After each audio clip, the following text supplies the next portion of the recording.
finding that there's any kind of shift in our approach and our concept of trauma and mental health and how we approach it? I mean, I'd like to think maybe we're getting more enlightened on it. The short answer is yes, I am seeing a shift. The more nuanced answer is not as much as I would like to see, says every advocate ever. I had to at some point come to the realization that the work that I'm doing may not show significant, movement of the needle while I am still alive, but that the work that I am doing is moving the needle in some way. For better or for worse, I think the pandemic did open our eyes to mental health in general, and we recognized a little more easily, especially in organizational settings, how important our mental health is. I think there is a bit of a pendulum swinging back after the pandemic, for all sorts of reasons, where I think we're in the swing back of this stuff doesn't matter and we don't need to pay attention to it. Yeah.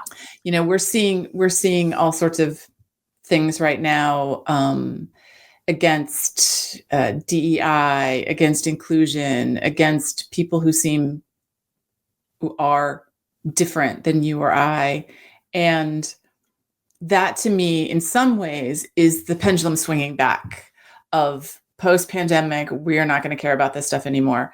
I don't entirely understand that. I find it, from my position of realizing how important these things are, it can be sometimes quite difficult to understand the other side of the story. So I feel like things are very much in flux, but I would say in general, I think things are better than they were 13 years ago. I think we still don't do a good job after disasters and mass violence, for example, in particular. We still don't talk about the mental health wounds. Those aren't the stories. And the Substance Abuse and Mental Health Services Administration has a study, and in that study, they show that for disasters, and mass violence is considered a type of disaster for this story, that for every one person who's physically injured, there are between 4 and 50 psychological wounds. It depends on the kind of event and all sorts of factors. But that is a known fact. And certainly people in the mental health community and social work know that when something like this happens, there's going to be this flood of people who are impacted psychologically.